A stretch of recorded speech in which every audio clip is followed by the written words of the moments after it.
Morning Chhattisgarh. तो बहनों भाइयों, हर दिन की तरह आज मैं फिर एक ऐसी शख्सियत को आपके पास लेकर आए हूँ जो शख्सियत योगा का दुनिया में बेताज बादशाह है। तो चलिए, आज सबसे पहले मैं इनसे आपका परिचय कराता हूँ, रूबरू कराता हूँ। ये है रेणु प्रकाश जी, रानू प्रकाश जी। सबसे पहले आपको हार्दिक स्वागत है। तो रानू प्रकाश जी वैसे तो रहने वाले भिलाई शहर की जुनवानी में हैं, लेकिन अपनी कला, एक खूबसूरत सा कला जिसे योगा के नाम से हम जानते हैं, तो आज इनके जवानी हम लोग सुनते हैं कि योगा होता क्या है। तो स्वागत की कड़ी में सबसे पहले एक बार दर्शक को आप अपना नाम बताएं। नमस्कार, मेरा नाम रानू प्रकाश है और मैं एक योगा टीचर हूँ। पिछले 4 सालों से मैं योग की क्लासेस तो पिछले 4 सालों से आप योगा सिखाते हैं। जी। तो अचानक आपके जहन में ऐसा कैसे आ गया कि आपको योगा सिखाना चाहिए? एक्चुअली बहुत सारे ऐसी चीज़ें आई फिजिकली, तो योग को मैंने अपनाया और उससे मुझे काफ़ी फायदे हुए, जिसे देख कर के मुझे लगा कि जब मेरी लाइफ में ऐसे चेंजेस हो सकते हैं तो योग के माध्यम से क्यों ना मैं अपने आसपास के लोगों को भी प्रेरणा दूं कि वो भी आगे बढ़े, अपनी प्रॉब्लम से निजात पाएं। और ये सारी चीज़ें सोचकर मैंने योग को अपनी लाइफ में लाया और दूसरों के लिए भी मैं एक प्रेरणा बनी कि मैं उनको भी सिखाती हूँ। अच्छा, तो मैडम जी ये बताएं कि आप ये 100% कॉन्फर्म है कि योगा से दुर्लभ बीमारी जो है वो ठीक हो सकता है? पूरी तरह से तो मैं नहीं कह सकती, क्योंकि सब चीज़ों का अपना एक अलग नज़रिया है। मेडिकल साइंस भी आज हमारी बहुत आगे पहुंच चुकी है, लेकिन काफ़ी हद तक बहुत सारी चीज़ें हैं जिनको हम योग के माध्यम से ठीक कर सकते हैं। सबसे पहली बात, सिंपल चीज़ें होती है महिलाओं में, हार्मोनल इम्बैलेंस होना, पीसीओडी होना, मूड स्विंग्स होना, तो ये सारी चीज़ें, ध्यान लगाना हम योग के माध्यम से सीखते हैं और इन चीज़ों को अपने जीवन में अपनाकर निजात पा सकते हैं। तो लेकिन आज साइंस का जमाना आप बोल रहे हैं, तो कभी कभी हम लोग देखते हैं कि डॉक्टर भी प्रिस्क्राइब करते हैं कि आप योगा कीजिए, है ना। सारा मेडिसिन अब खत्म हो गया और इसका एक ही उपाय है, योगा से ठीक होगा, यानी आपको डॉक्टर से भी सपोर्ट मिल रही है। अच्छा, ये मुझे एक चीज बताइए कि योगा में कितनी क्रियाएं होती हैं? क्रियाएं तो बहुत सारी होती है। योग एक गहरा समुद्र है ना। तो जितना आप उसमें डीपली जाते जाएंगे तो वो भी कम ही पड़ता है। अभी बहुत उसमें गहराई है, उतनी गहराई तक तो नहीं पहुँचे हैं, लेकिन हाँ, योग में आसन होते हैं, प्राणायाम होते हैं, ध्यान होता है, धारणा होती है। इन सारी चीज़ों को हम अपनाकर अपने जीवन में आगे बढ़ सकते हैं। विशेषकर कि योगा का समय क्या होना चाहिए? विशेषकर तो सुबह का समय सबसे अच्छा होता है खाली पेट, शाम का समय अच्छा होता है, लेकिन जैसे आजकल का बिजी लाइफस्टाइल है तो उसको देखते हुए आप कभी भी योग को अपने लाइफ में अपना सकते हैं। बस खाने और पीने के बीच में जो भी हम खाना खा रहे उसके योगा करने से पहले 2 से 3 घंटे का गैप रखना बहुत जरूरी है। अच्छा। और योगा करने के बाद कम से कम 1 घंटे का अंतराल होना चाहिए खान पान में। जी।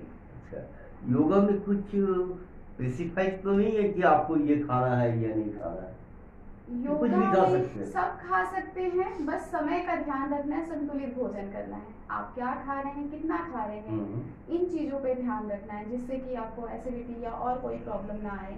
सभी चीज़ खा सकते हैं, बस नियमित खाना है, समय पे खाना है, उसी का ध्यान रखना है। तो आपने बोले कि योगा में बहुत सारी क्रियाएं हैं, लेकिन एक साधारण जीवन में अगर कोई योगा करना चाहे तो उसे स्पेसिफाई कौन सी योगा करना चाहिए? देखिए, योगा में हर आसन या हर क्रिया, हर प्राणायाम जो है वो हर कोई नहीं कर सकता। सबसे पहली बात ये समझने की बहुत ज़रूरत है, क्योंकि सबको प्रॉब्लम्स अलग अलग होती हैं। किसी को थायराइड है तो किसी को बैक पेन है, किसी को नी पेन है, ऐसी बहुत सारी चीज़ें हैं, है ना। नहीं, मान लीजिए साधारण सी इंसान है, उन्हें कोई बीमारी है नहीं, हाँ, तो वो सभी कर सकते हैं। नॉर्मल अपना अनुलोम विलोम प्राणायाम कर सकते हैं, भस्त्रिका कर सकते हैं, कपालभाति है, वैसे ही आसनों में सूर्य नमस्कार कर सकते हैं। कंप्लीट एक पैकेज होता है सूर्य नमस्कार 12 आसन का, जो कि बहुत अच्छा है हमारे हेल्थ के लिए। अच्छा, योगा का कोई टाइम निर्धारित है? नहीं, उसका ऐसा माने कोई 1 घंटा करना है, 15 मिनट करना है, जब 20 आपको मिनट जितना समय मिले, आप आधा घंटा भी कर सकते हैं, उसको आप 1 घंटे में भी कन्वर्ट कर सकते हैं। अच्छा।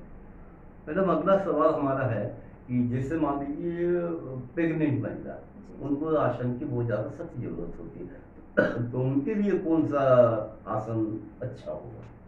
उसमें भी उनकी कंडीशन को देखते हुए कि वो किस कंडीशन में है अभी, प्रॉब्लम्स तो नहीं है करने में। अगर कोई प्रॉब्लम नहीं है तो वो बद्ध कोणासन कर सकते हैं, जिसको आजकल बटरफ्लाई पोज कहते हैं, जी। है ना। तो ऐसे ही आसन है, बस फॉरवर्ड बेंडिंग नहीं करना होता है प्रेगनेंसी में। बैकवर्ड बेंडिंग वाले कुछ आसन कर सकते हैं, हल्के फुल्के प्राणायाम कर सकते हैं, सांसों की गति वाले। भारी चीज़ें जैसे भस्त्रिका वगैरह हो गई, कपालभाति हो गई, इन चीज़ों को नहीं करना होता है। अच्छा, अभी देखा जा रहा है मैडम कि 60 to 70% लोगों का पेट निकला हुआ है, जी जी। चाहे वो खास करके खान पान में हो या किसी भी कारण से हो या जेनेटिक हो, तो उसके लिए कौन सा आसन अच्छा रहेगा?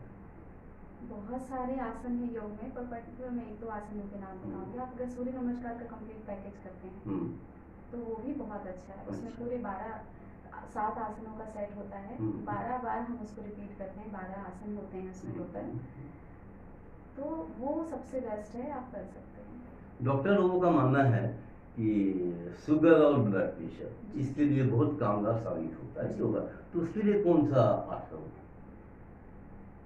उसके लिए भी आप इन्हीं आसनों का पैकेज ले सकते हैं सर, है ना। जैसे पवन मुक्तासन बताया मैंने आपके, सारी चीजें जो है हमारे पेट से संबंधित होती हैं। जो भी बीमारी आती है वो पहले पेट से ही आएंगी, उसके बाद शरीर पे इफेक्ट करें। तो अगर आपका पेट स्वस्थ है, मन स्वस्थ है, तो आपको बीमारियां भी दूर रहेंगी। वेरी गुड मैडम जी, ये बात तो सही है कि योगा जो है ऋषि मुनियों के समय में चले आ है ना, हमारी प्राचीन सभ्यता है, और बीच में थोड़ा सा लुप्त हो गया था। रामदेव बाबा आने के बाद और थोड़ा सा ऊपर चढ़ा, और अभी हर मोहल्ला में, हर गली में, हर कुचा में योगा होता है। और ये बहुत अच्छी बात है, बहुत जरूरत है योग को, हमारी संस्कृति को अपनाने की। जी, तो योगा के विषय में आप हमारे व्यूअर्स से कुछ कहना चाहेंगे, कुछ मैसेज देना चाहेंगे? जी हाँ, बिल्कुल, मैं इतना ही कहना चाहूँगी आप सभी से कि योग को अपने जीवन में बनाएं और स्वस्थ और सुखी जीवन पाएं। योगा से ही होगा ना। तो आप सभी व्यूअर्स हमारे मैडम जी का एक छोटा सा मैसेज आप सुने कि सुखी जीवन को अपनाने के लिए योगा बहुत ही ज़्यादा जरूरी है। तो अंतिम में जाते जाते आप सभी से विदा लेता है सुवीर कुमार समय दर्शन से। तो मैडम जी, आपने हमारे इस मंच पर आए, आपको बहुत बहुत स्वागत है। धन्यवाद सर। Thank you.